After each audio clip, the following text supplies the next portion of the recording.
Hey guys, tonight we begin with something a little less philosophical, but no less fascinating. The food served in Wild West saloons.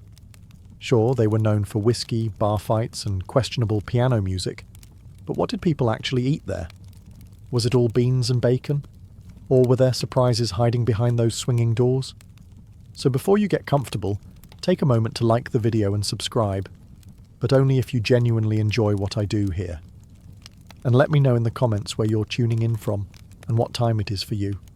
It's always fascinating to see who's joining us from around the world.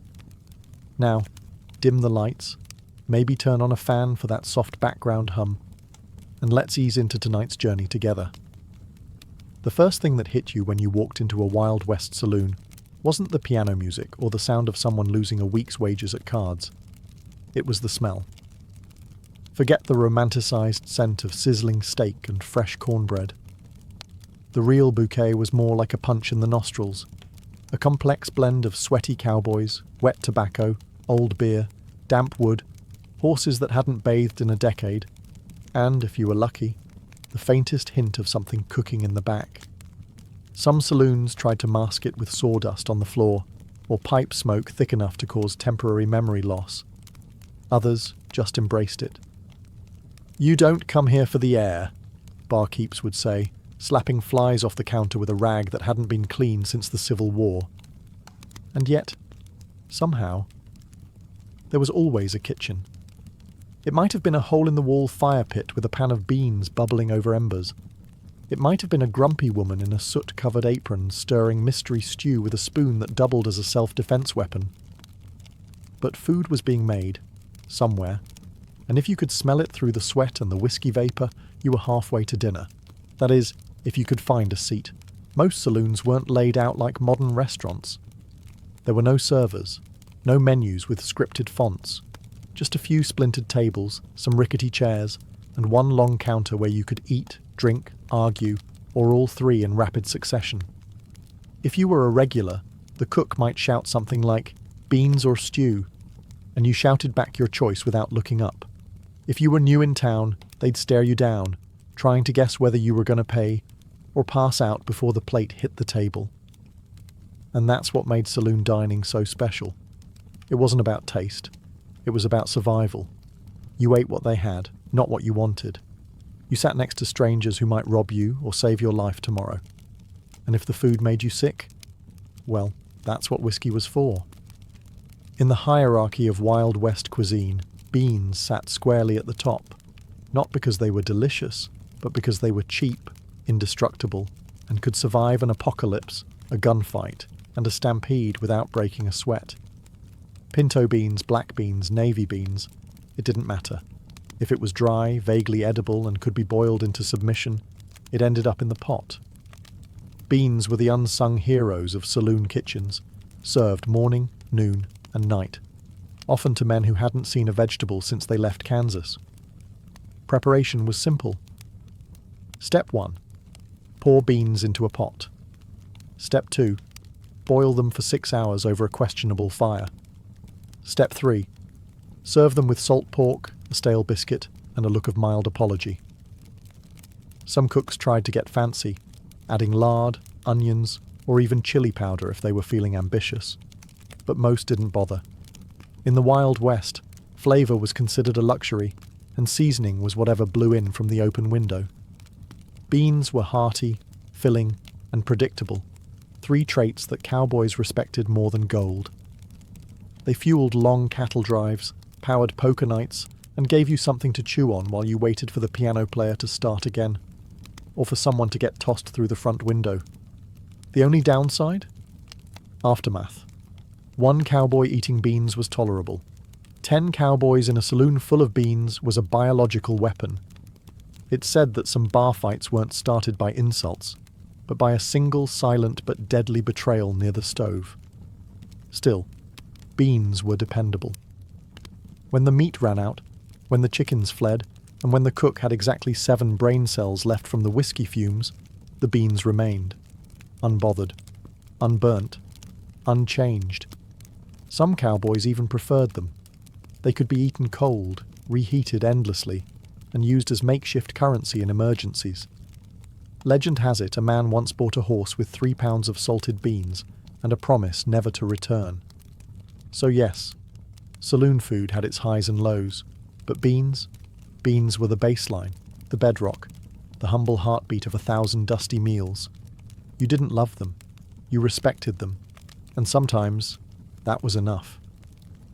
If beans were the soul of Wild West saloon cuisine, salt pork was its slightly greasier backbone, a slab of fat and meat so tough it could survive a thunderstorm, a bar brawl, and 6 months in a saddlebag without changing texture. Salt pork wasn't bacon, though cowboys loved to pretend it was. It was pork belly, heavily salted and often smoked, preserved in barrels with enough brine to season a small ocean. The salt kept it from rotting, and also, arguably, from being edible. Cooked right, salt pork was tolerable. Fried up in a hot skillet, served crispy and sizzling, it had flavour, grease, and that satisfying crunch that made you briefly forget the rest of your dinner came from a can. But cooked wrong, which happened often, it was like chewing a salted boot heel dipped in axle grease. Still, salt pork had its fans. It was easy to transport, hard to ruin, though many tried, and gave even the blandest pot of beans a salty punch of joy, or at least a reason to drink more whiskey. Cooks in saloons didn't waste a single bit. The fat used to fry everything from potatoes to biscuits. The rinds tossed into stews or given to dogs, or to unlucky newcomers who didn't know the difference. One bite, and they'd learn real quick that the barkeep wasn't joking when he said, "Chew slow or choke proud." And yes, sometimes the pork was suspicious. A greenish tinge here, a questionable smell there. But in saloons, the motto wasn't, "Is it fresh?" It was more like, "Did it kill the last guy?" If not, you gave it a try. Salt pork was versatile too. It could be diced into beans, slapped on biscuits, fried alone, or gnawed at like jerky on long rides. Cowboys packed it like treasure, and saloon cooks leaned on it when the chickens ran off or the stew pot got too thin. It wasn't elegant, and it sure wasn't healthy. But in a world where you might ride 60 miles before your next hot meal, salt pork got the job done. And if you survived it, well, you were stronger for it. In the Wild West, stew was the great culinary equalizer, hot, vaguely meaty, and deeply suspicious. It was the one thing almost every saloon served, no matter how ramshackle the kitchen. Why? Because stew was the perfect cover story for whatever odds and ends the cook had lying around, or couldn't legally describe. The base was simple, a pot, a fire, and ambition. You started with water, maybe some beans or potatoes, and then you tossed in whatever hadn't walked away yet. Beef? Sure. Rabbit? Definitely. Squirrel? Yep. Rattlesnake? If it wasn't biting anymore, toss it in. One traveller once claimed he found a boot string in his bowl. He wasn't even mad. It was the most chewable part. Meat quality varied wildly. Some stews had tender chunks of beef from the local butcher. Others, well, they had meat, the kind you didn't ask about. If the cook looked nervous and the dog population had recently decreased, you just ate around the chewy bits and prayed. Vegetables, when available, were usually boiled into oblivion. Carrots became orange smudges. Onions disappeared completely. Potatoes held on the longest, but eventually surrendered. The result? A bubbling brown-grey slurry that smelled way better than it looked and tasted better than you'd expect, assuming enough salt. Spices were a luxury. Most stew got its kick from whatever was on the cook's hands or knife. If you got black pepper, you were in a fancy place. If you got chili powder, congratulations. Your sinuses were about to be cleared by force. But despite the mystery, stew was comfort food for the weary cowboy. It was hot, it was filling, and it could be stretched endlessly by just adding water. One pot might feed a dozen men, or be reheated 3 days in a row until it developed the consistency and personality of old glue. You didn't eat stew because it was delicious. You ate it because it was there, because it was warm, and because nothing else in town was edible, unless you liked chewing tobacco and regret. Just remember, never ask what's in it. Because in the Wild West, ignorance wasn't just bliss, it was dinner. Not every cowboy could afford a steak, but nearly every saloon had something bread-like to soak up the stew. That something usually came in one of two forms: soft, flaky biscuits that were heavenly when fresh, or hardtack, which was basically bread's undead cousin. Let's start with the biscuits. When done right, which was rare but magical, they were warm, buttery, and flaky enough to convince a man he'd stumbled into a proper kitchen. Cooks who could make good biscuits were local legends. Some claimed their secret was lard, others swore by buttermilk. A few probably just had lucky hands and low standards. These biscuits were best served alongside beans or stew, used to mop up whatever broth hadn't burned your tongue. They were often made in cast-iron pans, baked over open flames, and served with a suspicious chunk of butter or a splash of molasses if the place was fancy. And then there was hardtack, a slab of flour and water, baked until it could survive nuclear winter. Originally made for soldiers and sailors, it found its way west thanks to one simple fact: it never went bad. It also barely qualified as food. Eating hardtack required strategy. First, you'd inspect it for weevils, which wasn't a deal-breaker, just an added crunch. Then, you'd soak it in stew, coffee, or whiskey until it softened. This could take anywhere from 10 minutes to 2 presidential terms. Even after soaking, chewing hardtack was a commitment. You didn't just eat it, you grappled with it. Dentists probably made good money off cowboys who challenged a piece and lost. But here's the thing. Both biscuits and hardtack served their purpose. They were cheap. They were portable. They filled you up. And in a world where calories mattered more than cuisine, that was enough. So if you strolled into a dusty saloon and saw a plate of steaming biscuits, you counted your blessings. If they handed you a hardtack puck the size of your palm, well, at least it came with a story, and maybe a chipped tooth. If you think modern coffee is strong, try cowboy coffee. A brew so potent it didn't just wake you up, it stared back and dared you to blink. Coffee in the Wild West was less about taste and more about survival. It wasn't roasted by origin, filtered through fancy gadgets, or topped with oat milk foam art. It was ground roughly, or not at all, dumped into a kettle, and boiled until the liquid turned black and sentient. The standard recipe went like this. Take water from whatever source you had, hopefully not downstream from the horses. Throw in a handful of coffee grounds, measured by instinct and aggression. Boil it. Hard. Don't strain it. Don't question it. Just pour and pray. The result? A thick, dark concoction that smelled like burnt dreams and tasted like vengeance. It wasn't uncommon for the last sip to contain more grounds than liquid, which meant cowboys got both caffeine and fibre in one heroic gulp.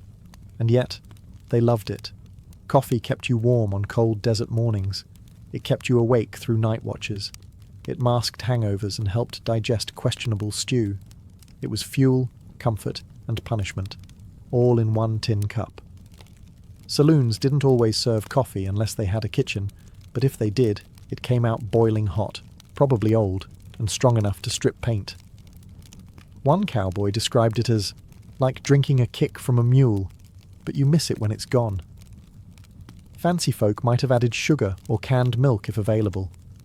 Everyone else just grimaced and powered through.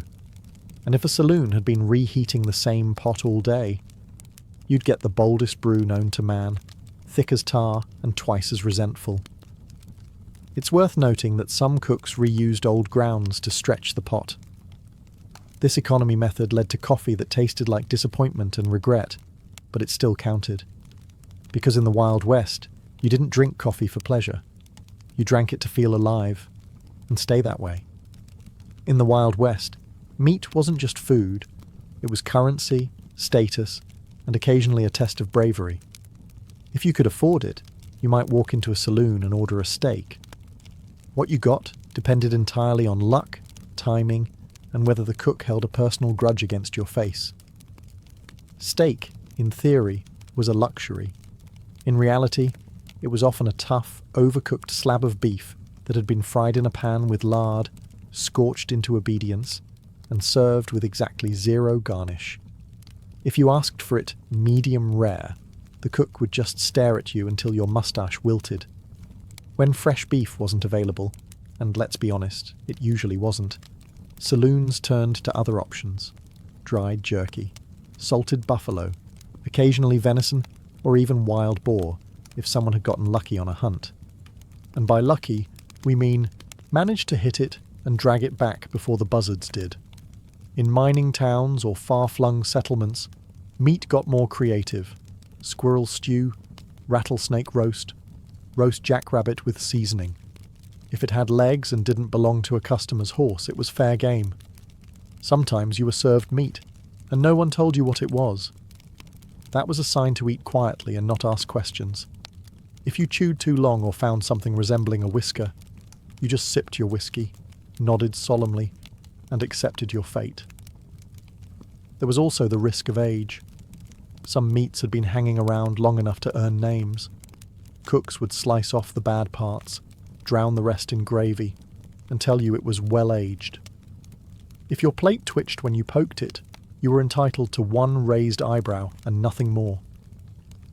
Still, when the meat was fresh and the cook wasn't drunk, you might get a real meal. A sizzling slab of beef, a fried egg on top, and maybe a biscuit on the side. A plate that reminded you why people survived gunfights, for this.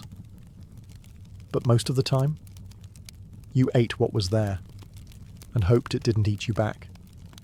In a Wild West saloon, dessert wasn't really a category. It was more of a happy accident, the result of a cook with spare ingredients and a tiny sliver of mercy. But if there was one reliable sweetish comfort, it was cornbread, made from simple cornmeal, water or milk, lard, and sometimes a dash of baking powder, if the cook remembered. Cornbread was the Swiss Army knife of the frontier menu. It could be baked in pans, fried in skillets, or even dropped by spoonfuls into boiling stew if someone was in a hurry, or lazy. Alone, cornbread was dry, crumbly, slightly sweet, depending on who made it, and always best served fresh, which meant it was almost never fresh. More often, you'd get a wedge that had been sitting near the stove since sunrise, hardened like a miner's conscience.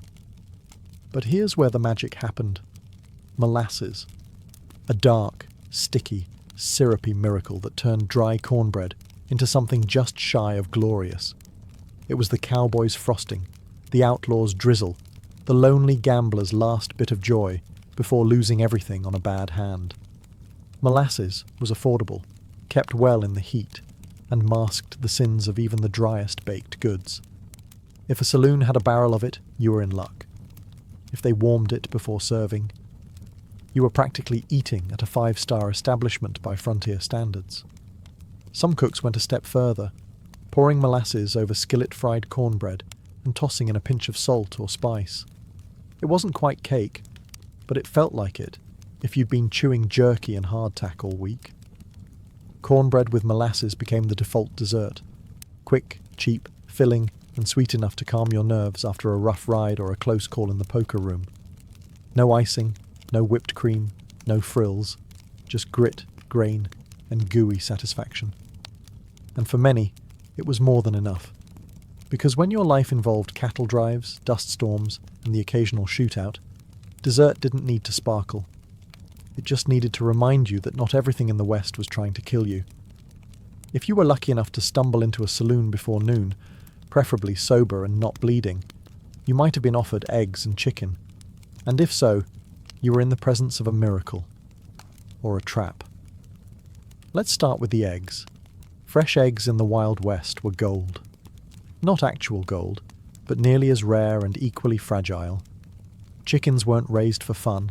They were cranky, prone to wandering, and occasionally stolen, eaten, or lost to foxes.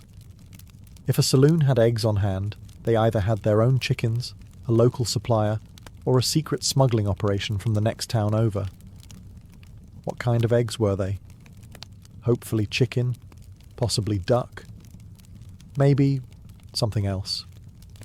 You learned not to ask. You ordered eggs, and what you got depended entirely on the cook's mood and the egg's age. Some were scrambled to disguise colour, others were fried until the yolks turned to leather. And if it wobbled when it hit your plate, that was a sign from the universe to order whiskey instead. As for chicken, it was on the menu, but not often. If it said fried chicken, what you'd probably get was a scrawny bird that died angry. Tough, bony, and fried in lard until the flavour tapped out, chicken wasn't always worth the chewing. But it was meat, it was hot, and it wasn't beans again, so folks ate it gratefully. You might get a drumstick the size of your thumb, or a whole quarter roasted on an open flame. You might also get a feather in your gravy, and that was just part of the charm. Breakfast offerings of eggs and chicken were a status symbol for saloons. They said, "We have food that didn't come from a can or a barrel." If the eggs were warm and the chicken wasn't dry, you'd tell your buddies for weeks. And if it gave you food poisoning, well, that was just the West reminding you who was in charge. Still, there was something hopeful about ordering eggs. They meant morning, they meant survival, and just maybe, they meant you'd live to drink again by nightfall. In a Wild West saloon, pie was more than just dessert. It was a statement. If you saw a pie sitting on the bar, steam rising, crust golden, scent of apples wafting through the smoke and whiskey, you knew this saloon meant business. You also knew that someone in the kitchen had put in real effort, which was practically a love letter in a land of bean slop and overcooked pork. Now, don't get ahead of yourself. Pie in the Wild West wasn't a perfect lattice-topped pastry with farm-fresh fruit. It was a rough, rustic affair, uneven crusts, fillings made from canned or dried fruit, and usually served lukewarm at best. Whipped cream, not unless a cow followed you into town. The most common varieties were apple, peach, or berry. Berry being a flexible category that sometimes included raisins or things that only vaguely resembled berries. If the cook had a sweet tooth, you might get a dash of cinnamon. If not, you got crust, sugar, and optimism. Still, pie was a rare treat. Most cowboys hadn't seen one since they left home, and saloons knew that offering pie gave them a competitive edge. A good slice could pull customers from 2 towns over, and if the pie was warm and flaky, you better believe someone would threaten to shoot over the last piece. There are recorded stories, and a few exaggerated legends, of poker games that ended in gunfire over dessert disputes. You took the last slice was as valid an offence as cheating at cards.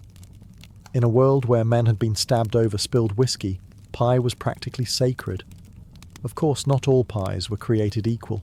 Some were mostly crust, some were experimental. Some had fillings that hinted at being fruit once, in a previous life.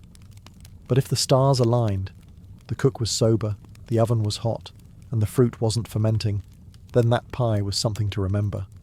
Because in the dust and grit of the frontier, a slice of pie wasn't just food. It was hope served on a tin plate. Cheese in the Wild West was a lot like a poker game, full of risk, a little bluffing, and a strong chance you'd regret your choices the next morning. It did exist, yes, but only if you knew where to look, and even then, you had to be brave. Because cheese wasn't shipped in tidy wheels wrapped in wax paper.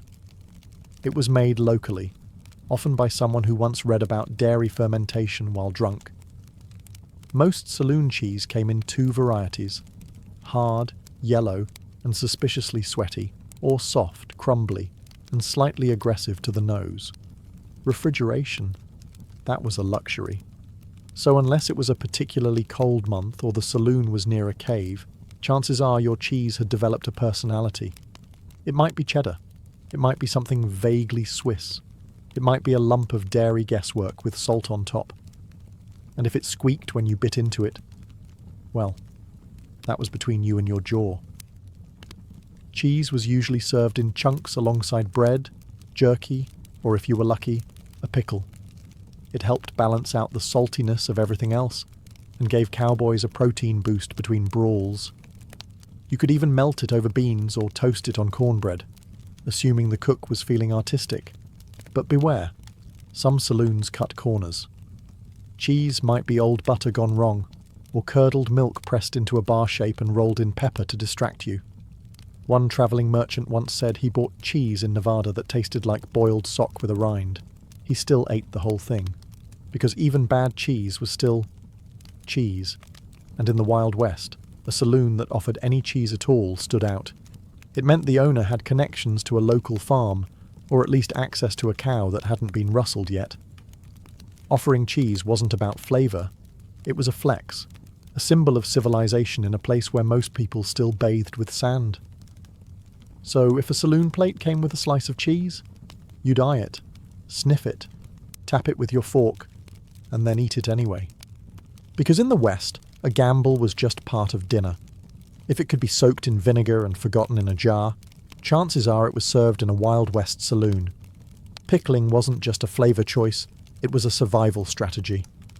Before refrigeration, saloon kitchens relied on brine and sourness to keep food from crawling off the shelf.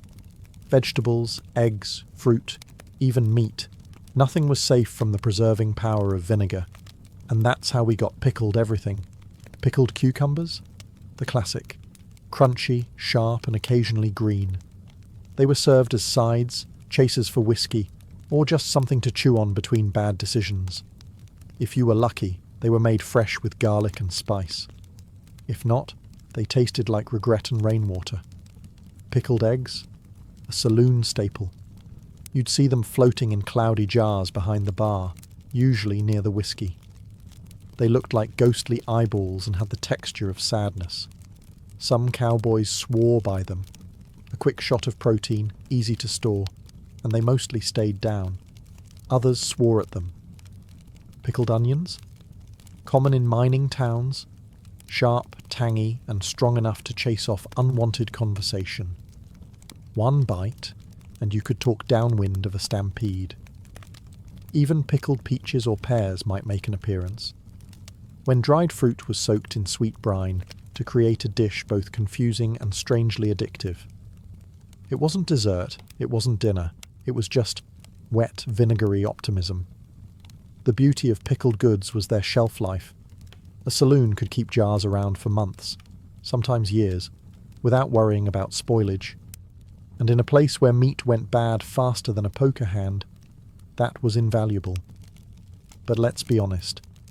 Not all pickled items were created equal. Sometimes the jars weren't sealed right. Sometimes the cook experimented. And sometimes the pickled thing stared back at you. There are tales, possibly exaggerated, of men biting into pickled sausages only to find bones. Or a label that simply read, maybe pork. Still, pickled foods were part of the Wild West experience. Salty, sour, and strangely satisfying. Like everything else that lasted out there. You didn't eat them for pleasure. You ate them because they wouldn't kill you. Probably. When food was scarce, the kitchen was closed, or the stew looked like it still had a pulse. Cowboys and drifters alike turned to the most dependable item on the saloon menu. Whiskey. It was always available. It required no preparation. And if you drank enough of it, you forgot you were hungry. Or that you'd just eaten a bowl of squirrel mystery meat. Whiskey in the Wild West wasn't aged in oak barrels or curated by connoisseurs. It was rough, raw, and often dangerous. Made from corn, rye, or whatever the barkeep had lying around, it was distilled in backrooms, barns, and bathtubs.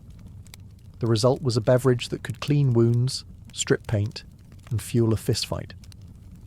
Some called it rot gut, others chain lightning, and a few simply referred to it as lunch. When beans were burnt and bread was mouldy, men drank their calories, one burning shot at a time. Saloon whiskey wasn't just a drink, it was a survival tool. It helped numb the pain of trail dust, heartbreak, broken ribs, and highly questionable stew. One shot before a duel, 2 shots after, and maybe 3 more while you waited to see if your bullet wound was serious. It was common for saloons to serve whiskey specials, which came with a side of beans or a biscuit, not for flavour, but to keep you upright.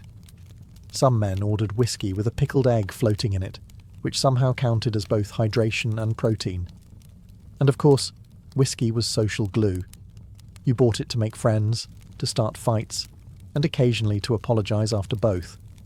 You could measure a saloon's reputation by how fast its whiskey knocked a man off his stool. Quality? Don't ask. Some whiskey was barely more than coloured moonshine. Additives ranged from tobacco juice to cayenne pepper. It burned going down, and if it didn't, you were probably drinking kerosene. Still, no one complained, because whiskey was warm, cheap, and honest, the only thing on the menu that never lied about what it was.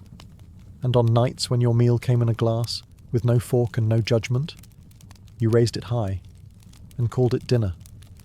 In any Wild West saloon that dared serve food, there existed a shadowy, smoke-covered figure whose power rivaled that of the bartender, the sheriff, and the town preacher combined. The cook. This individual, often unshaven, always irritable, was either a life-saving genius or a culinary war criminal.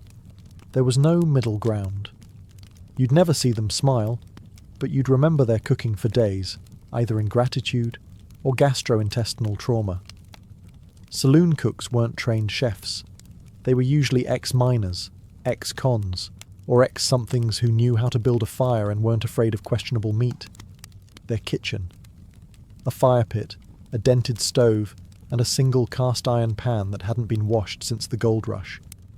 And yet, somehow, they fed entire saloons. On a good day, they'd whip up a pot of chili that could bring a man to tears. In a good way. The biscuits would be warm, the beans cooked through, and the cornbread just sweet enough to remind you of home. But on a bad day, the beans were scorched, the meat was grey, and the stew had an unsettling layer of oil that moved when the pot was still. You didn't complain. You couldn't. Saloon etiquette was clear. Never insult the cook. Because the cook controlled everything. The salt, the grease, the mystery meat ratio. If they liked you, you got the freshest cut. If not, you got the spoon scrapings from last night's disaster, reheated into chilly surprise. They also doubled as the saloon's unofficial bouncer. No one wanted to get hit by a ladle that had just survived frying salt pork. And if the cook had a cleaver, which many did, they could clear a room faster than a shotgun. Despite their moods, these cooks were vital. They kept cowboys on their feet, miners from passing out, and travellers from collapsing mid-sentence. They worked long hours in heat and smoke, took insults as seasoning, and lived by a single rule. If you don't like it, there's the door, or the whiskey. So whether they were your saviour or your saboteur, you always nodded respectfully to the cook. Because in the Wild West, they held your stomach and your fate in their greasy, glorious hands. Now that we've walked through the swinging doors, sniffed the stew, and stared down a pickled egg in a foggy jar, the real question remains. Would you actually eat the food served at a Wild West saloon? Let's be honest. Modern taste buds might not survive the experience. The beans were basic, the meat was a gamble, and the stew was more mystery than meal. You'd need strong teeth, a stronger stomach, and the kind of appetite that comes from riding 40 miles on a sunburned horse with nothing but dust in your lungs. But here's the thing. For the cowboys, miners, gamblers, and misfits of the American frontier, saloon food wasn't about gourmet flavour or Instagram-worthy plating. It was about fuel, calories, heat, a warm plate between gunfights, train robberies, or another night sleeping in a barn next to a mule named Regret. It was about survival. You didn't ask where the meat came from. You didn't complain if the biscuit crumbled like chalk. You just sat down, ate what was handed to you, and washed it down with something strong enough to kill bacteria, or at least make you stop caring about it. And when food was good? When the beans were fresh, the coffee didn't bite back, and the cook had spared a little molasses for the cornbread. It felt like a miracle. So would you eat it? If you lived back then? Yes. You wouldn't just eat it, you'd be thankful for it. You'd scrape the bowl, wipe the plate with your crust of bread, and order seconds with coins that still smelled like dynamite and horse sweat. You'd laugh with strangers, curse the cook, toast with whiskey, and maybe, just maybe, end the night with a slice of pie and a story worth telling. Because saloon food wasn't glamorous. It was gritty, greasy, and real. And in a world where the West was still wild, that was enough.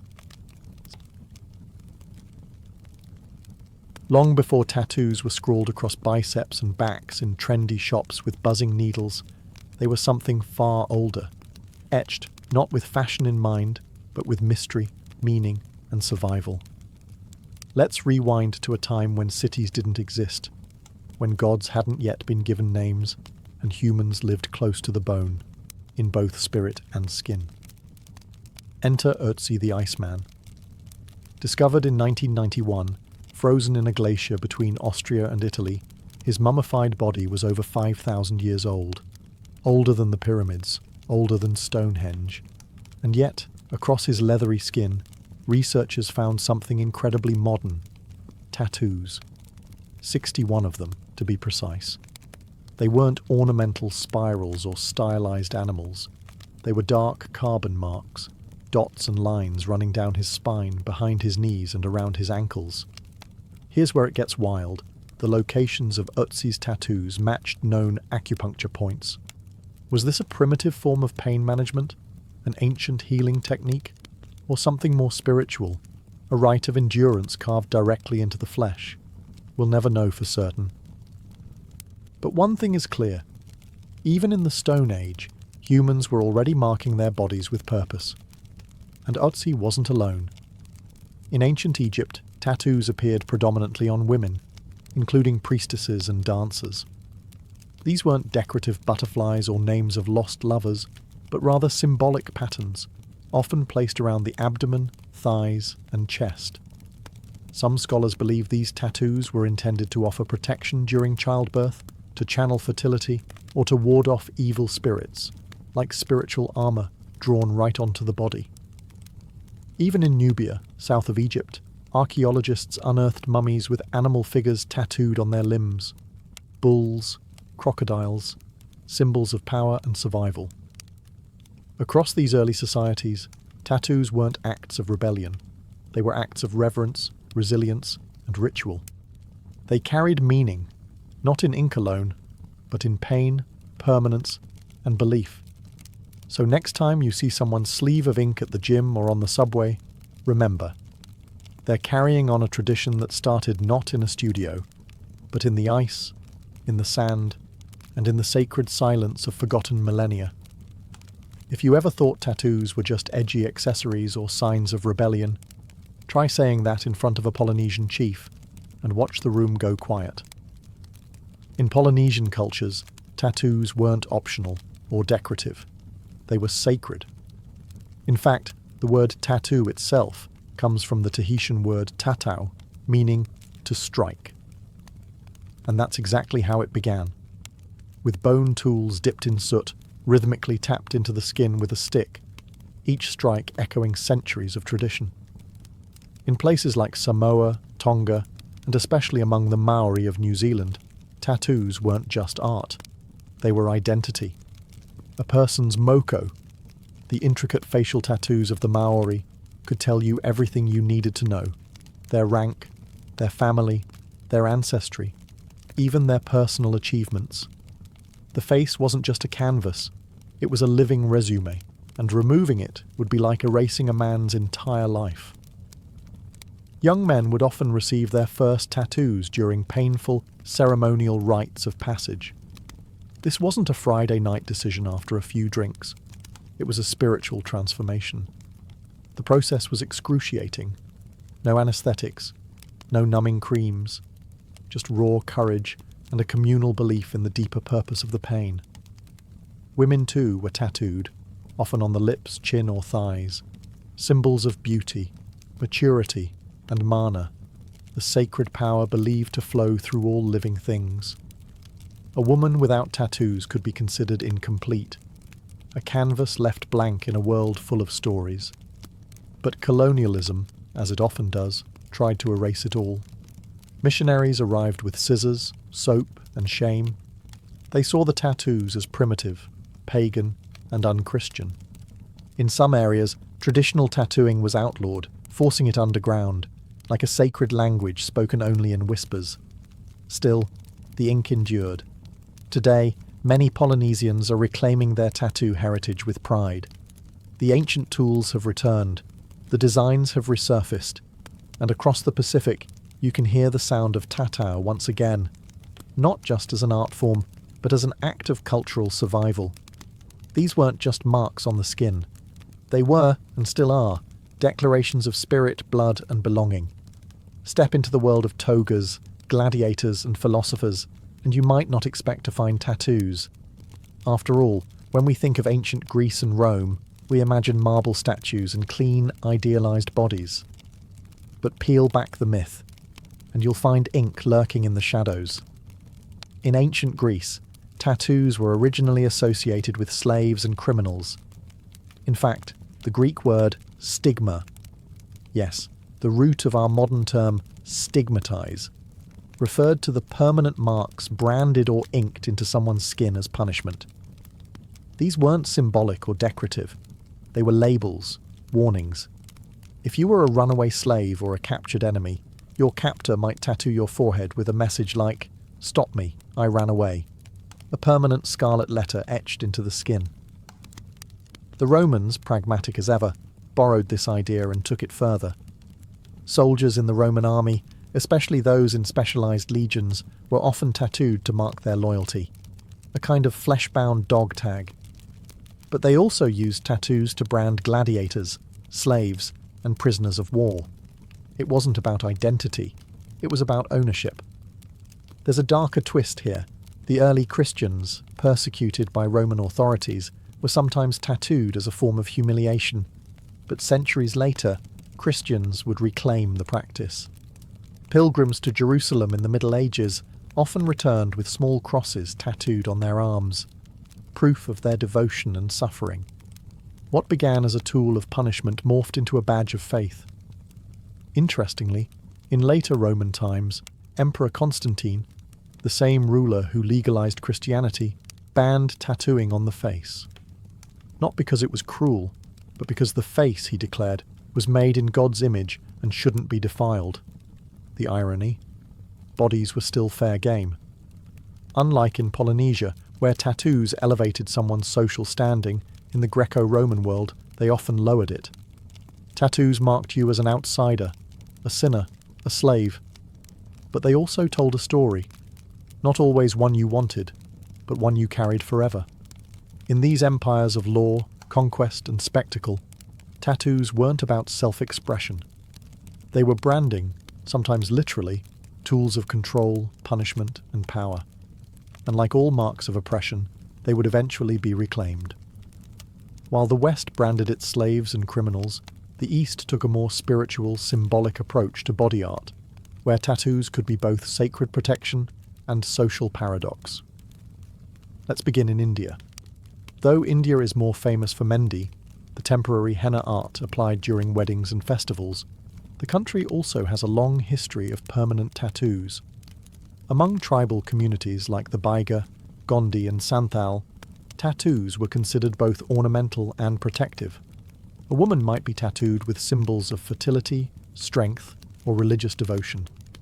Not on a whim, but as part of a deeply rooted tradition passed from grandmother to granddaughter.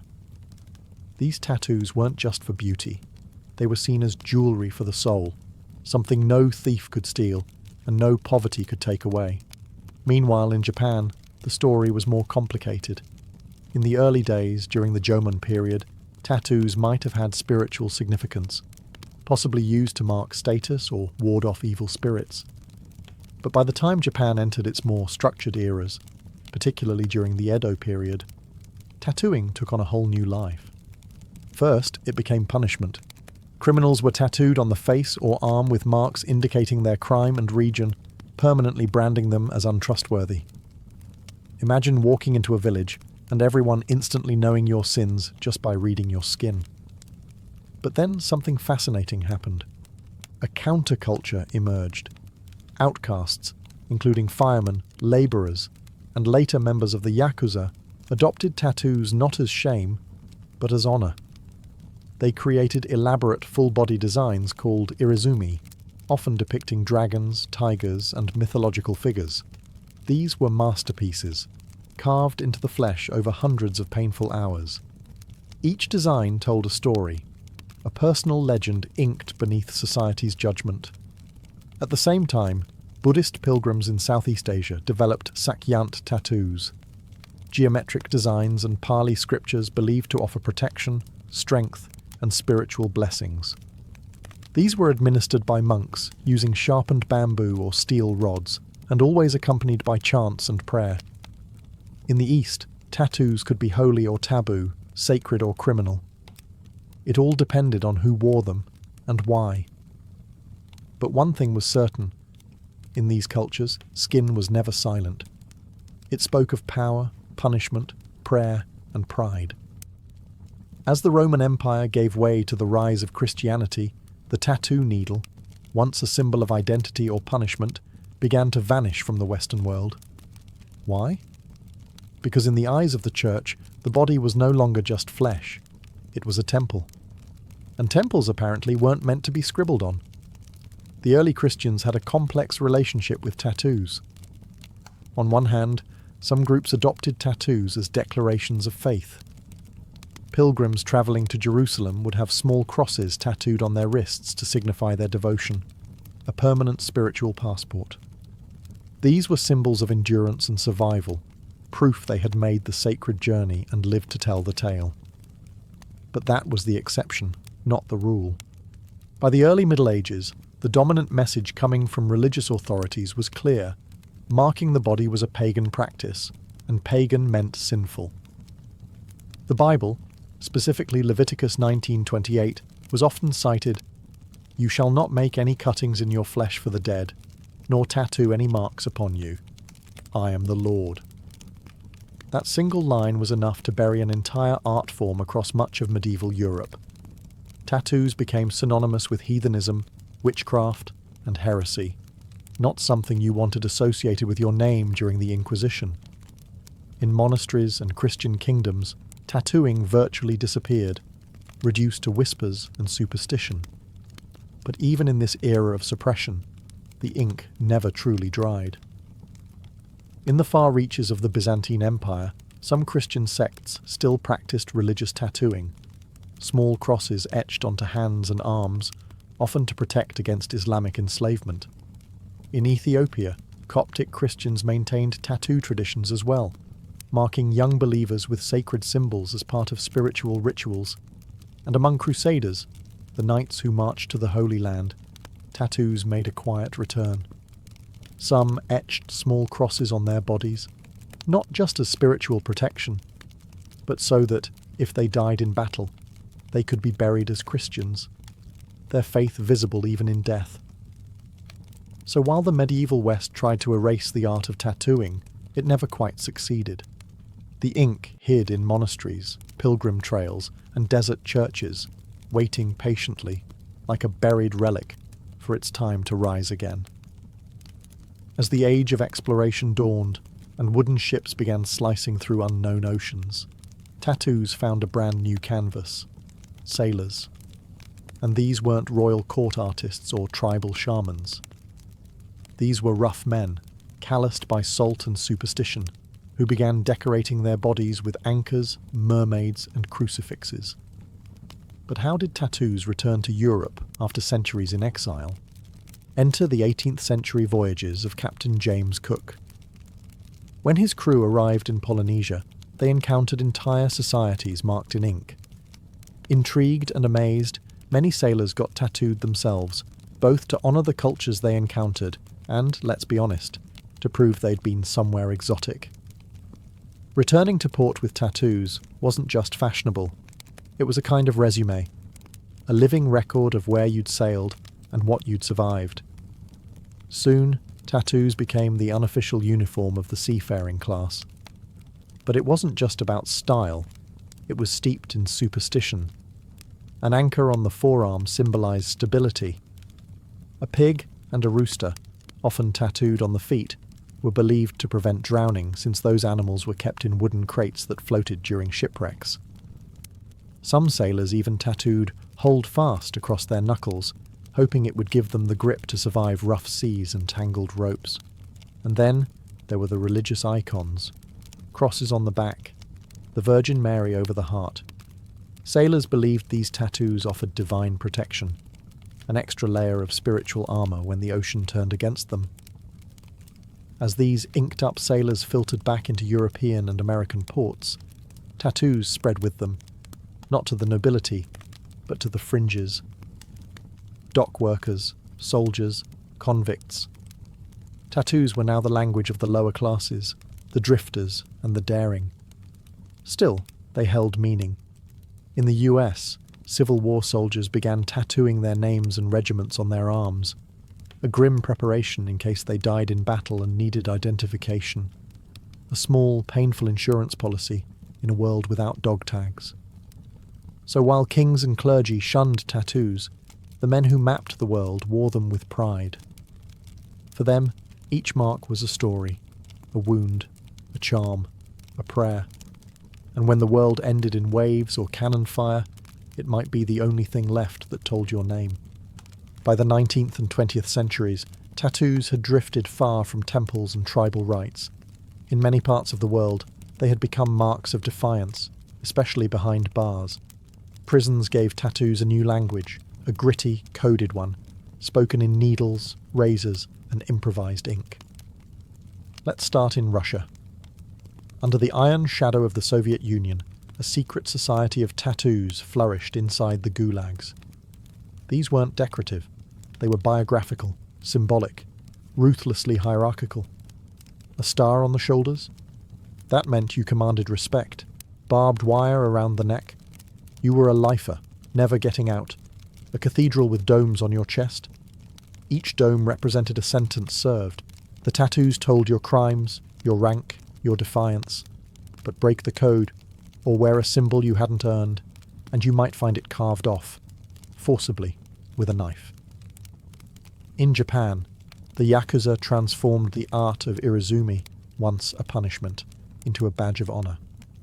Full-body suits of dragons, koi fish, and samurai warriors covered skin from shoulder to ankle, often hidden beneath business suits. Getting tattooed wasn't just an act of rebellion. It was a rite of loyalty, painful, expensive, and permanent. In the West, prison tattoos carried their own meanings. In American jails, a teardrop beneath the eye might signal that you've committed murder, or, in some cases, lost someone close. Cobwebs on the elbows could symbolize long sentences, dots on the knuckles, numbers, acronyms, entire identities rewritten in ink, hidden from guards but clear to anyone fluent in the language. These tattoos were often done with smuggled sewing needles, paper clips, and pens melted into ink. There was no glamour here, just pain and symbolism.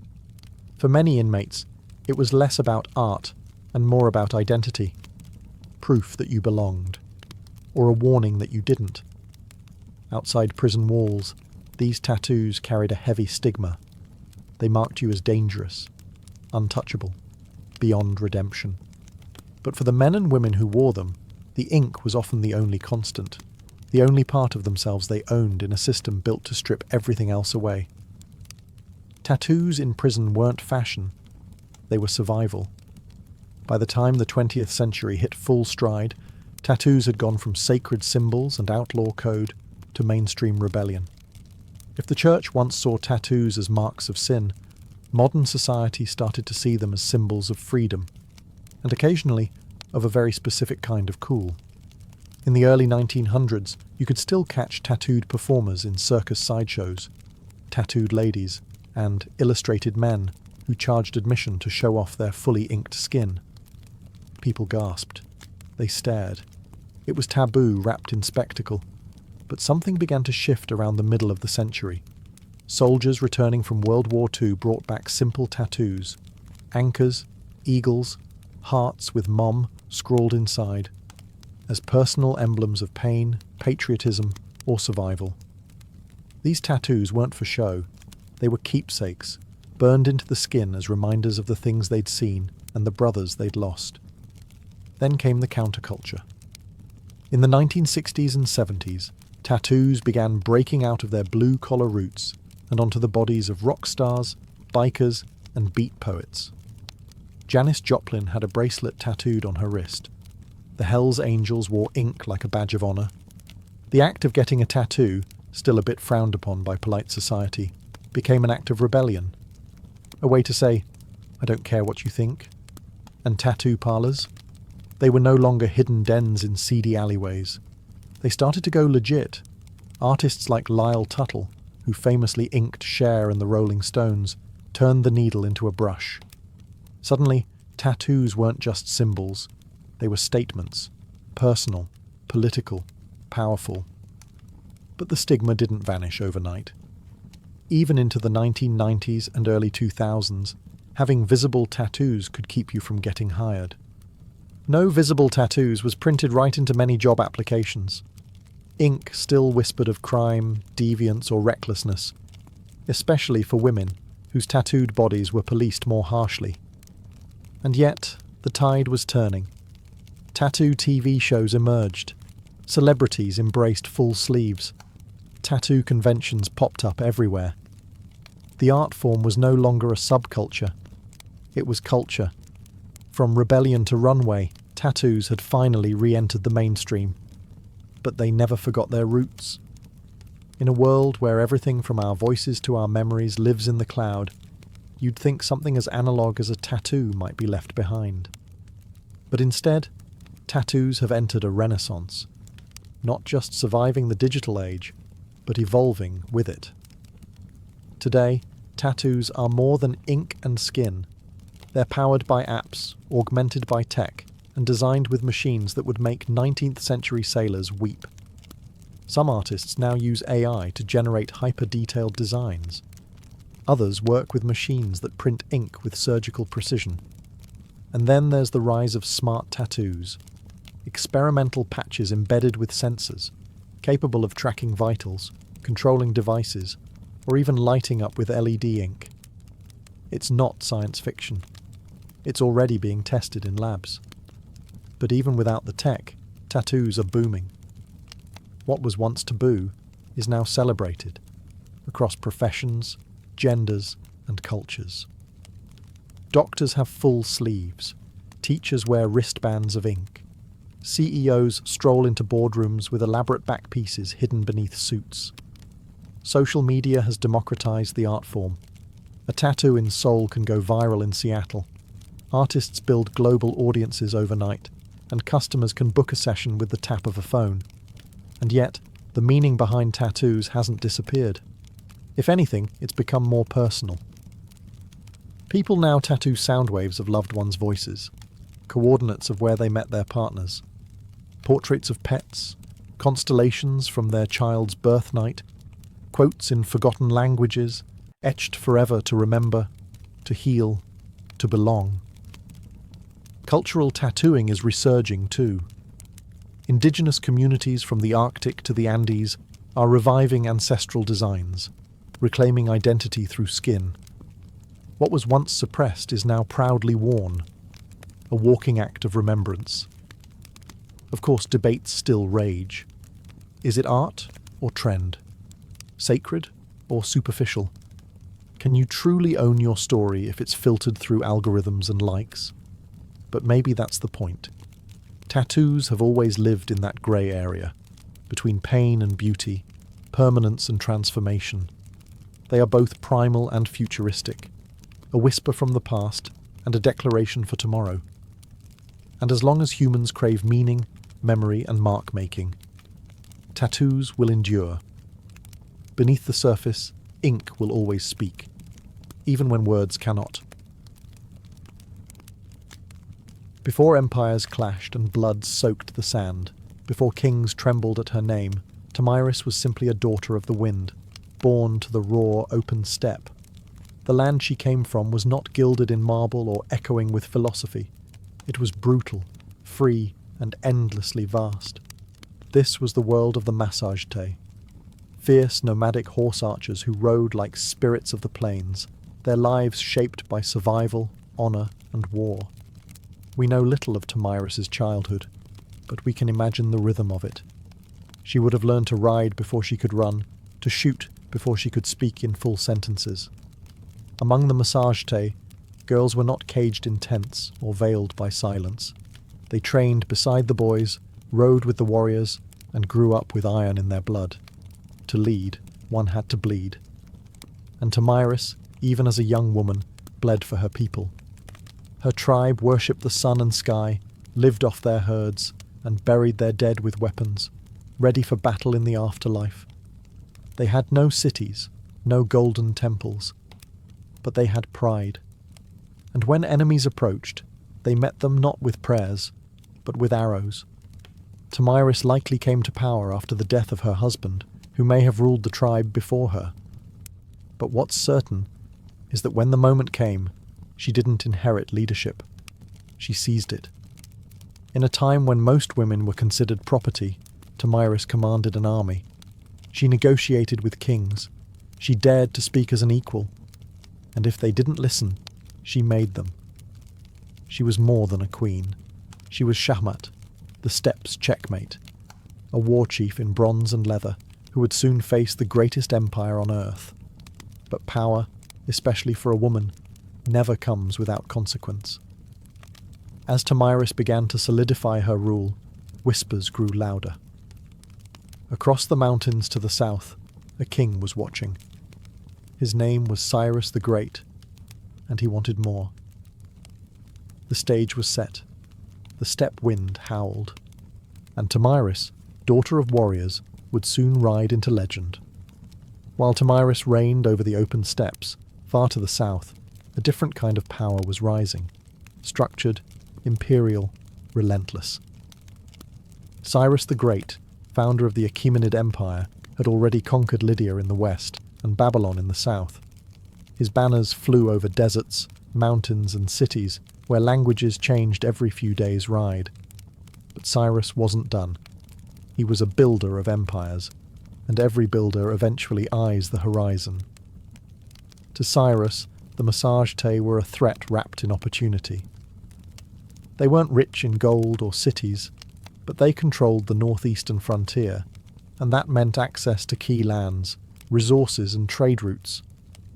More importantly, the Massagetæ had something no empire could afford to ignore: pride. And pride, in Cyrus's eyes, could be bent or broken. But Cyrus also knew that brute force wasn't always the best first move. He had a reputation for cleverness, diplomacy, and strategic trickery. So he tried a different approach, one that kings before him had used to dissolve threats without a single drop of blood. He proposed marriage. According to ancient sources, notably Herodotus, Cyrus sent envoys to Tomyris offering an alliance through matrimony. On paper, it was a royal match, the great king of Persia and the warrior queen of the Massagetæ. But Tomyris wasn't naive. She saw the proposal for what it was, not an offer of love or partnership, but a calculated attempt to absorb her people without a fight. She declined, and that rejection didn't sit well in the halls of Persepolis.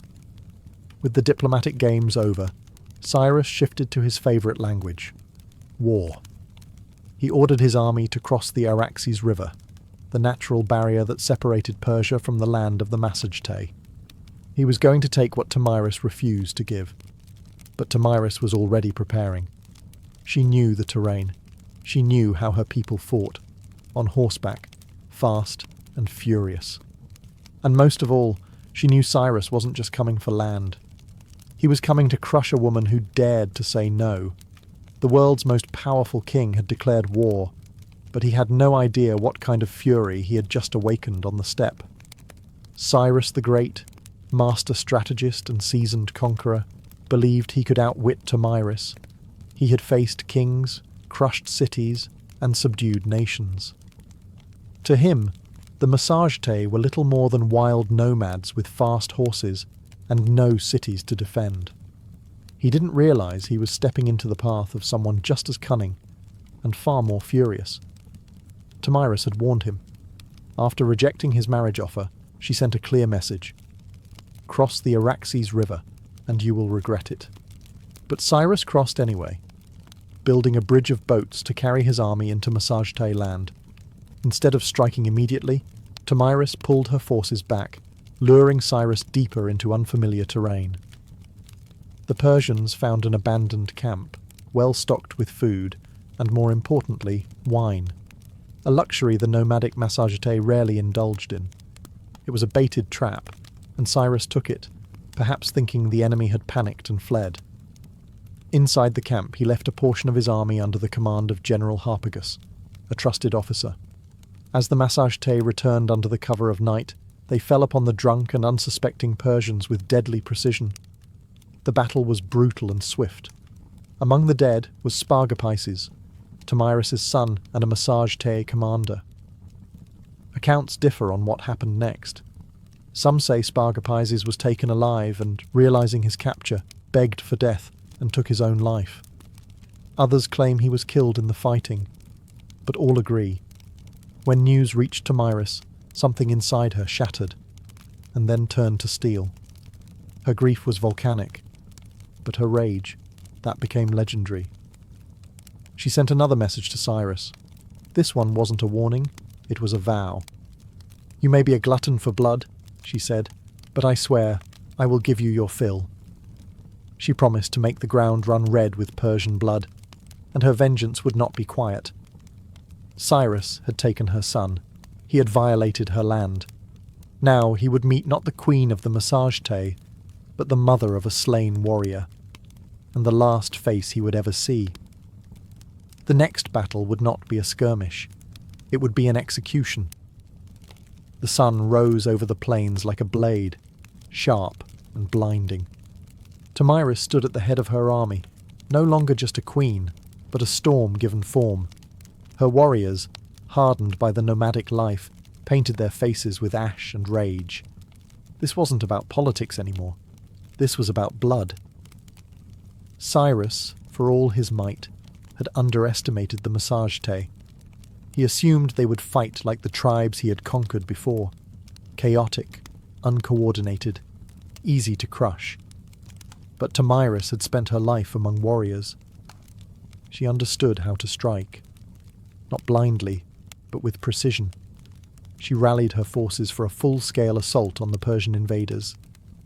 And this time, she wasn't holding back.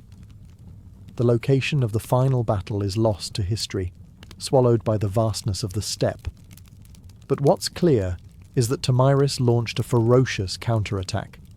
Her cavalry swept across the plains like a tide of knives. They fired arrows from horseback, closed in with axes, and fought like people with nothing left to lose. The Persians, battle-hardened, disciplined, and experienced, weren't expecting this level of organized fury. Tomyris didn't just lead her troops, she fought beside them. Her presence on the battlefield ignited her warriors like wildfire. Every strike was driven by vengeance. Every charge was an answer to her son's death. Cyrus tried to hold the line, but it shattered. The Persians were routed. Many died where they stood. Others fled into the endless grasslands, only to be hunted down.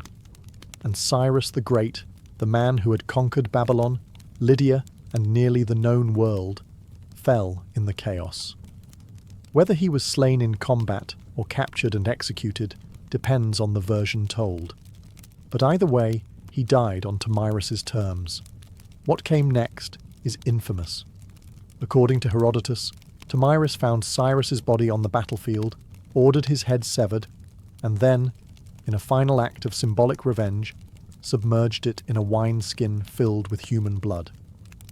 "Drink your fill," she said, "of the blood you thirsted for." Was it historical fact or poetic embellishment? Maybe both. But it didn't matter. The message was eternal. Tomyris was not to be conquered. When the dust settled and the grass drank deep the blood of empire, Tomyris stood victorious. A warrior queen who had done what no king or army before her could. She brought Cyrus the Great to his end.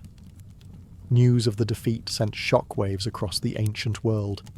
The mighty Achaemenid Empire, thought to be unstoppable, had been humiliated by a woman from the steppes. The Persians did their best to downplay the loss, but the death of their founder couldn't be ignored.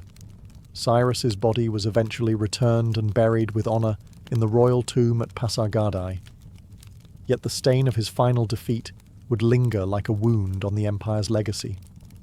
For Tomyris and the Massagetei, however, the victory was more than revenge. It was a declaration. They had defended their sovereignty not just with weapons, but with dignity. Tomyris had stood up to the world's most powerful ruler, and she hadn't just survived, she had triumphed. And then she vanished from history.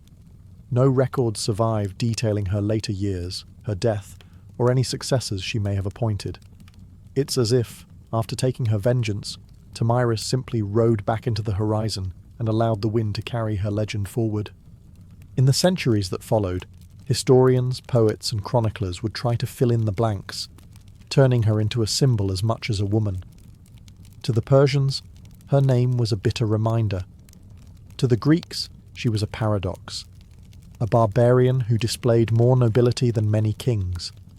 And to the peoples of Central Asia, Tomyris became folklore, a ghostly queen who rides through the steppe, fierce and unbending, with a sword that remembers. Her legacy would inspire countless depictions across cultures. Medieval manuscripts portrayed her in regal armour.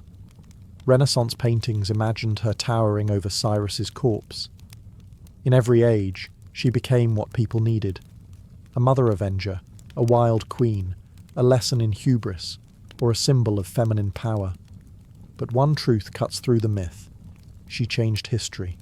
Tomyris didn't inherit a throne, she forged it in fire and fury. And for one brief, unforgettable moment, the Steppe Queen proved that not all empires rise. Some fall to the hooves of warriors who ride with vengeance in their hearts.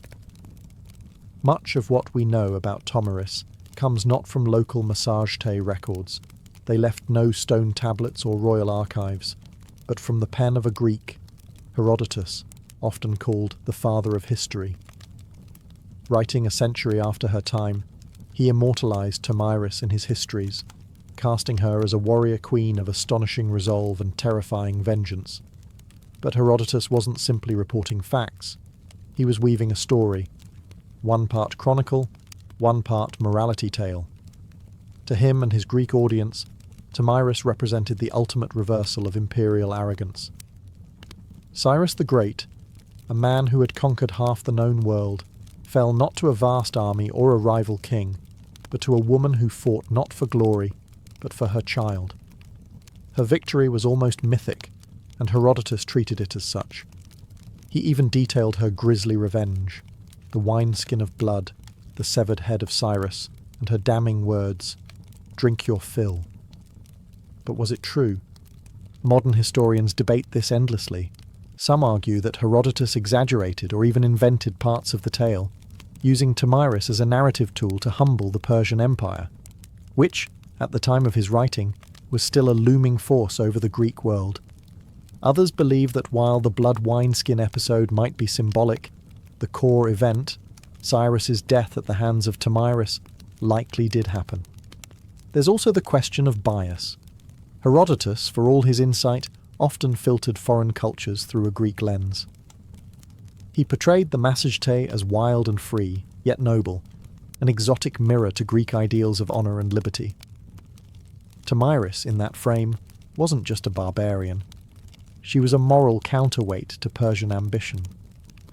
Still, even if details blurred over time, Herodotus succeeded in one thing. He ensured Tomyris would not be forgotten. Because of him, she became more than a historical footnote. She entered the realm of legend, where facts soften but impact sharpens. And in that space between myth and memory, Tomyris's story found a strange kind of immortality. In a world dominated by kings and conquerors, Herodotus left us a queen who refused to kneel, and left her enemies bleeding in the sand. Though she may have slain one of the ancient world's most iconic emperors, Tomyris never ruled an empire herself. She didn't build cities of stone or inscribe edicts on golden tablets. Her people, the Massagetei, were nomads, living not by walls, but by the rhythms of the land, the sky, and the horse. This meant that Tomyris's legacy was never institutionalized. There were no marble busts or royal coins bearing her likeness, no archives to immortalize her decrees. Instead, her story passed on as stories do on the steppe, through firelight, song, and the whispered awe of warriors. The Massagetæ were one of many powerful tribes of the Central Asian steppes. Their cousins included the Scythians, the Saka, and the Dahai, all expert horse archers who roamed the lands between the Caspian Sea and the borders of ancient China. These tribes were feared by empires for their mobility, unpredictability, and ferocity in battle. Tomyris, as a female leader among them, was rare, but not entirely unique. Steppe culture, unlike many sedentary civilizations, allowed women far greater freedoms. Women rode, hunted, fought, and even led.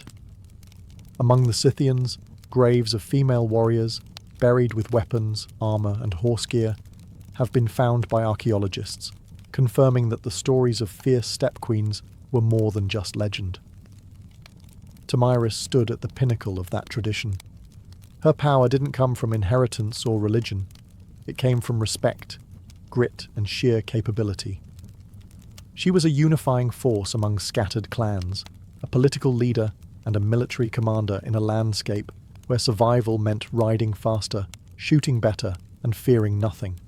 But because the Massagetæ left no monuments, Tomyris became a kind of phantom queen, her name echoing only in the writings of outsiders and in the oral traditions of the steppe. To the Persian scribes, she was a warning, to the Greeks, a marvel, and to her people, likely a memory carried in bloodlines and battle songs, a ghost who rode with them across the plains. Empires may rise and fall in stone, but the stories of the steppe live on in the wind, and Tomyris, fierce, grieving, and unbroken, became its voice. Centuries passed, and the empires that once surrounded the Massagetæ rose and crumbled. Cyrus's successors built Persepolis, fought Alexander the Great, and faded into the dusty footnotes of time. But Tomyris? Her legend endured, not in the palaces of kings, but in the hearts of those who refused to bow. Across Central Asia, she became more than a queen. She became a symbol of female strength, of resistance, of the untamed spirit of the steppe. In many ways, Tomyris embodied a kind of defiance that transcended geography. She was not Roman, not Greek, not Persian, and so her story belonged to no empire. That made her dangerous and inspiring. In the medieval Islamic world, chroniclers occasionally mentioned her name, reshaped by language but never quite forgotten. In some versions, she was praised for her justice and vengeance. In others, she was seen as a savage queen, a reminder that power in the hands of a woman could be both glorious and terrifying. By the time the Renaissance rolled around, European artists rediscovered her tale through the writings of Herodotus. Painters depicted her in elaborate armor, standing triumphantly over Cyrus's lifeless body. In one dramatic painting, she holds his severed head aloft like a trophy, blood-soaked and victorious. It was theatrical, yes, but also political. These artists were fascinated by the idea of a woman who didn't just survive in a man's world, she won. In the 19th and 20th centuries, Tomyris became a nationalist icon in regions like Kazakhstan, Uzbekistan, and Turkmenistan. Poets and educators reclaimed her as a historical heroine, proof that the roots of Central Asian identity were fierce, proud, and deeply feminine. Her name appeared in textbooks, statues, and even military ceremonies. A woman who had once ruled on horseback with a bow in hand was now riding once more, through memory and myth, through rebellion and pride. In a world that still wrestles with the idea of powerful women, Tomyris remains a challenge. She wasn't perfect, saintly, or tame. She was decisive, brutal when necessary, compassionate only to those who deserved it. She was resistance in human form, and the blood of empire on her hands was a crown she wore without apology. History tends to favour the builders of monuments, the writers of laws, the kings who carve their names into stone. Tomyris did none of these. She left no empire behind, no palace to excavate, no royal seal to decipher, and yet, her name still lives. Not because she ruled forever, but because she refused to be erased. She stands as a contradiction to how history often remembers women, not as helpmates or footnotes, but as forces of destiny. Tomyris didn't beg for recognition. She took it with blood and fire. She didn't ride behind a king. She rode against one, and won. Her story is retold in classrooms from Central Asia to Europe, not simply because she killed Cyrus the Great, but because she dared to defy him. She wasn't defending an empire. She was defending freedom, a freedom that rode on the backs of horses, that hunted with hawks, that slept under the stars. A freedom that could not be neatly drawn on a map. Today, her statues rise from Kazakhstan's capital cities, and her face adorns coins and textbooks. To modern Central Asians, she is a mother of nations, a link to a pre-Islamic, pre-Soviet, proudly nomadic past, a reminder that their identity wasn't born in submission, but in the cry of battle and the gallop of horses. In a world still divided by power, by gender, by memory, Tomyris is a beacon, not just because she killed a great king, but because she taught us something even greater. That dignity is not given, it is seized. That sometimes leadership looks like a mother grieving her son and refusing to let the killer walk away. We often wonder why some names survive while others vanish. Tomyris survived because she was unforgettable. Because in a time when women were expected to disappear into the tents of men, she rose, blade in hand, fury in heart, and carved her story into the flesh of history. Empires fall, statues crumble, but legends ride. And somewhere, in the whispering winds of the steppe, a queen still gallops, unbroken, undefeated, and utterly unforgettable. Long before encryption keys and surveillance cameras, there was a simpler concern. How do I keep my stuff safe from nosy neighbours, wandering animals, and ambitious thieves? As human societies shifted from nomadic bands to settled civilizations, possessions accumulated. And with possessions came problems: envy, theft, and the need to secure. The instinct to protect what we value is ancient, primal even. Once humans began storing food, tools, or sacred items in permanent dwellings or temples, they had to find a way to keep others out. But how do you guard something when you can't stand watch forever? The answer: invent a mechanism to do it for you. The earliest known attempt at mechanical security dates back to ancient Egypt, roughly 4,000 years ago. And what's astonishing is not just that they had locks, it's that the basic principle behind their invention still exists today. The Egyptian wooden pin lock was a marvel of early engineering. It used a wooden bolt fitted with a set of holes and wooden pegs. When the correct key, often a large wooden tool with corresponding pins, was inserted, the pegs lifted, allowing the bolt to slide open. Remove the key, and gravity dropped the pins back into place, sealing the door. This wasn't a novelty. These locks were used on storage rooms, tombs, and even temple gates. They were installed vertically, often on the inside of doors, to make tampering harder. While they may seem primitive by today's standards, the brilliance of these early systems lies in their underlying logic. They weren't merely barriers, they were puzzles. And like all good puzzles, they challenged the uninvited. What's more, these locks reveal something deeper about the people who made them. They didn't just fear theft, they anticipated it. They thought ahead. They invested time and skill in protecting things that mattered. And in doing so, they laid the groundwork for an entire field of human innovation: security. So the next time you lock your front door, remember, you're not just turning a deadbolt. You're continuing a tradition started by ancient hands, driven by a timeless truth. Some things are worth guarding. The Egyptian wooden pin lock wasn't just the world's first known lock. It was also the ancestor of nearly every pin tumbler mechanism used today. Simple, elegant, and surprisingly effective, it served temples, homes, and storage rooms across ancient Egypt for centuries. And it all started with a few pieces of wood, a bit of clever design, and a deep need for privacy. Imagine a large wooden door, not one with hinges like today's, but more like a vertical plank barrier. On the inside of that door sits a wooden bolt that slides horizontally to block the entrance.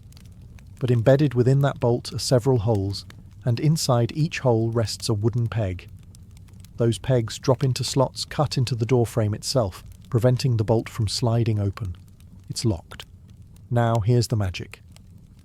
The key, a large wooden implement resembling a modern toothbrush, has corresponding pegs or pins that match the positions of those in the bolt.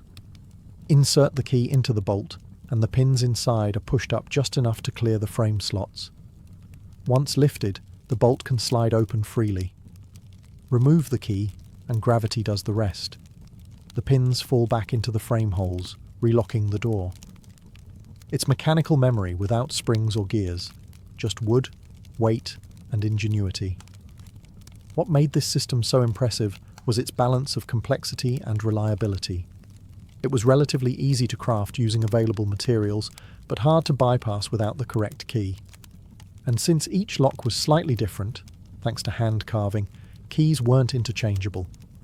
Your lock was your lock. These pin locks weren't reserved just for the rich or royal either. Archaeological findings at sites like Nineveh, and even later at Persian and Assyrian locations, show the concept spread widely across ancient civilizations. Egypt may have invented the idea, but the lock had legs. Beyond practical use, these locks carried symbolic power.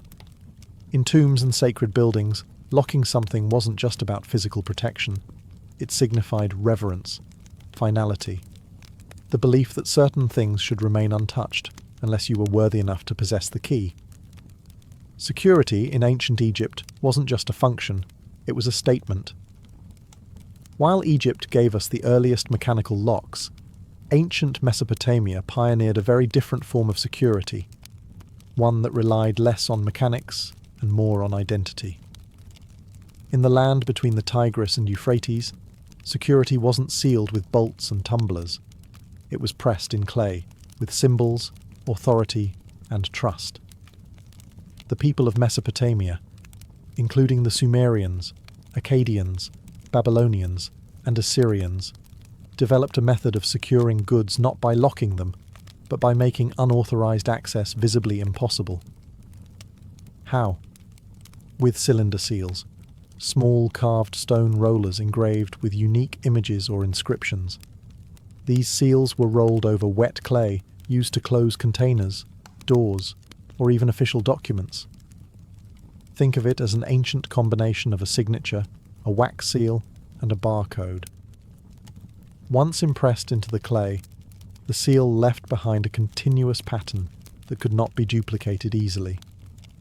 If someone tampered with the seal, opened the container, broke the door latch, or unwrapped the tablet, it was obvious. The broken clay told on them. This approach was both simple and profound. In a world without padlocks or alarms, it focused on deterrence through visibility. The seal didn't stop you from opening something. It told the world that you had. High-ranking officials, merchants, and priests all had their own personalized cylinder seals, often passed down through generations. These seals carried such prestige that some people were even buried with them, as status symbols and tools of the afterlife. But Mesopotamian security wasn't just about clay. They also secured temple treasuries and granaries using rope bindings that could only be removed by cutting, often tied with elaborate knots or seals that would clearly show tampering. The idea was always the same: make the risk of exposure more terrifying than the reward of theft. This concept of security as accountability, of linking access to a person's identity and social status, would echo for millennia. Even today, we log in with usernames, verify with signatures, and rely on records more than locks. In Mesopotamia, to protect something wasn't just to keep it hidden. It was to publicly proclaim who had the right to touch it. As ancient Greek city-states rose in wealth and complexity, so too did their need for personal security.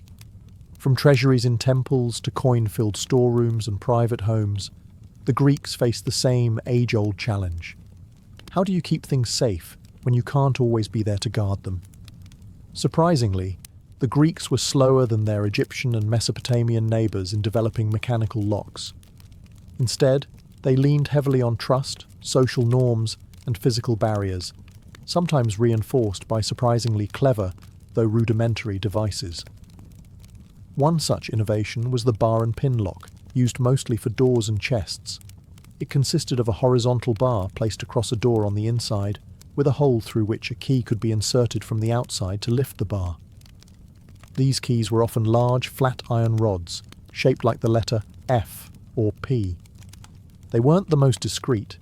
In fact, some were almost as long as a forearm. Carrying one around made it quite obvious that you had something to protect.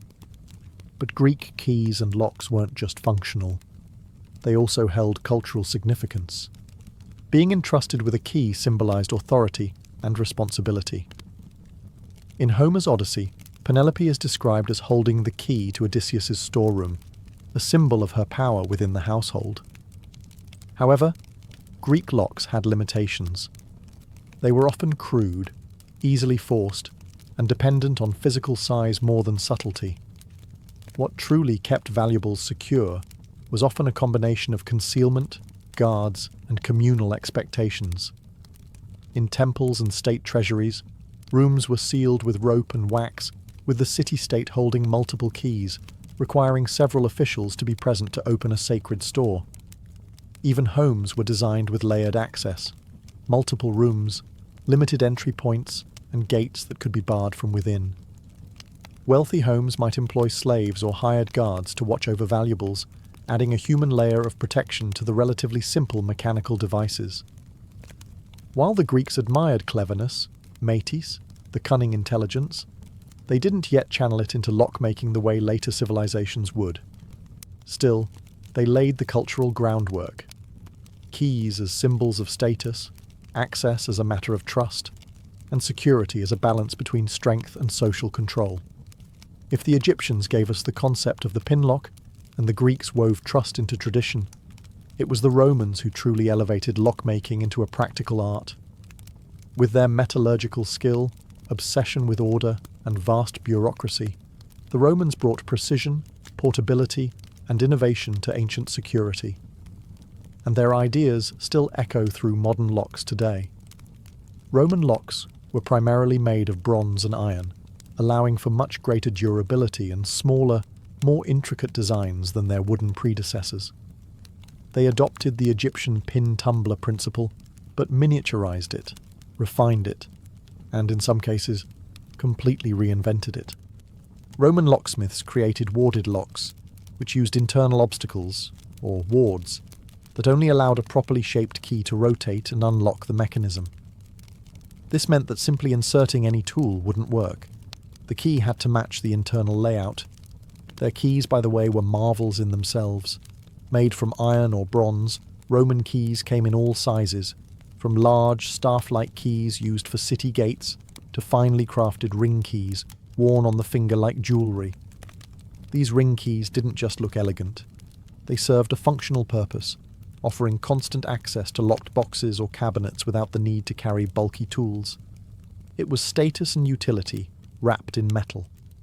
But the real genius came with Roman puzzle locks, complex mechanisms hidden inside ornate boxes, where pressing the wrong latch or turning the wrong angle wouldn't just fail. It might trap the lock tighter. These were used not only for securing valuables, but for hiding documents, religious relics, or even poison, a favourite trick in Roman political circles. Romans also institutionalized lock usage. Banks, granaries, merchant chests, and military storerooms all used locks. Doors had metal plates, gates had locking bars, and even slaves might be locked in with iron collars that had keys only their masters held. To the Romans, a lock wasn't just a tool, it was a statement. It declared ownership, authority, and exclusion. And it gave rise to the idea that a truly civilized society needed more than just walls to protect it. It needed systems. While the West was forging intricate metal locks, ancient China took a path that blended practicality with philosophy. Chinese engineers, ever pragmatic, developed locking systems that were simple, durable, and often symbolic. where the design of a lock didn't just protect an object, but carried deeper meaning. The most common form of ancient Chinese lock was the sliding bolt lock, a mechanism made primarily from bronze or iron. These locks typically consisted of a hollow metal case housing a sliding bolt secured by spring-loaded tumblers. Insert the right key, usually a flat, ridged metal stick, and the tumblers would align, allowing the bolt to slide and the lock to open. Sound familiar? It should. The core principle behind the modern pin tumbler lock was already alive in Han Dynasty China, as early as 200 BCE. Unlike Roman locks, which often featured external keyholes and decorative flair, Chinese locks were compact, discreet, and portable. Many were used to secure chests, gates, jewellery boxes, and doors, and the emphasis was on function, not just form. But Chinese locks were more than mechanical devices. They were often cast in the shape of animals, tigers, dragons, turtles, or inscribed with symbols representing luck, protection, or wealth. A lock shaped like a fish might be placed on a money box, symbolising abundance. A dragon lock on a door wasn't just for security. It warned intruders that a powerful force guarded what lay beyond. Locks also played ceremonial roles. During weddings, love locks were sometimes used to bind symbolic boxes or chests, representing the couple's bond. The key would be handed over as part of the marriage ritual, a gesture of trust and commitment. Some locks, particularly puzzle locks, were designed to confuse thieves. They had hidden mechanisms, false keyholes, or required a specific sequence of movements to open, not because they were necessarily harder to break, but because they bought time. In ancient times, delay could be the difference between a foiled theft and a successful one. Ultimately, Chinese security culture wasn't built around brute denial of access, but rather harmony between utility, symbolism, and clever design. In that blend of form and function, they developed a quiet legacy, one that continues in subtle locks and symbolic rituals to this day. In ancient India, security was less about brute force and more about clever concealment, symbolic barriers, and layered protection, blending spirituality with ingenuity. Indian locks weren't just meant to keep people out. They were designed to confuse, mislead, and warn, often integrating secret latches, false compartments, or symbolic inscriptions to elevate security into an almost philosophical practice. One of the standout features of Indian lockmaking was the use of deception. Puzzle locks and trick mechanisms became common in temples and treasure chests, not to prevent brute force entry entirely, but to make it complicated enough to discourage it. Some locks required multiple actions. Press one hidden button, twist a second lever, and only then would the key turn. Others had decoy keyholes that served no purpose except to trick the uninvited. Temple security especially saw intricate applications. Temples housed offerings of gold, sacred texts, and revered relics. Instead of simply hiding these behind locked doors, priests often layered security, not just physically, but ritually. A storage area might be sealed with wax, knotted rope, and a stamped clay emblem, each bearing spiritual weight. Breaking that seal wasn't just a crime, it was considered a sacrilege. Locks themselves were frequently engraved with religious imagery. Elephants, lotus flowers, deities, and protective mantras. These were not only meant to intimidate the superstitious, but also to imbue the object with symbolic armour. To touch such a lock without permission was, in many cases, an affront to the gods themselves. In Indian royal courts and merchant caravans, small portable locks were used to secure scrolls, trade boxes, and private doors. These were often crafted from iron or brass, built to be both light and durable. Key design was highly individualized, sometimes so unique that a single artisan was responsible for both the lock and its matching key, ensuring absolute security through obscurity. And like elsewhere in Asia, locks sometimes carried ceremonial roles. In marriage rituals or inheritance rites, the unlocking of a sealed chest represented not just access to material wealth, but the transfer of trust, legacy, and duty. For ancient India, the best lock didn't merely block. It puzzled, it protected, and it whispered, "Only the rightful may pass." As civilizations grew and trade routes stretched from Rome to China, the need for portable security became urgent. Whether protecting goods in a merchant's caravan or safeguarding a general's war chest, ancient locks had to do more than guard temples or doors. They had to travel. In the ancient world, trade was booming. Silk moved westward from China. Spices flowed from India. Glassware, textiles, coins, and scrolls crisscrossed continents. But with prosperity came risk. Bandits lurked on roads, dishonest porters pilfered goods, and long-distance travel meant that valuables changed hands, often without their owner present. The solution? Locks that were compact, durable, and hard to tamper with. Roman merchants often used small iron padlocks to secure chests, saddlebags, and warehouse doors. These locks had spring-loaded mechanisms and ring keys, robust enough to resist casual theft but light enough for travel. They were found from Britain to Syria, buried in ruins or rusted shut in shipwrecks.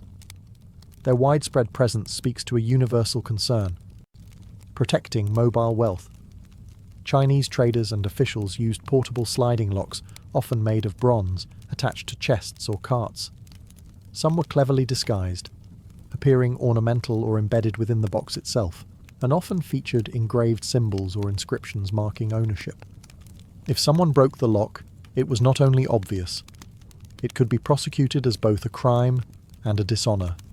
Nomadic peoples across Central Asia also developed leather and metal clasp systems, where metal rings and latches could be tied or locked over tent flaps, horse packs, and weapon cases.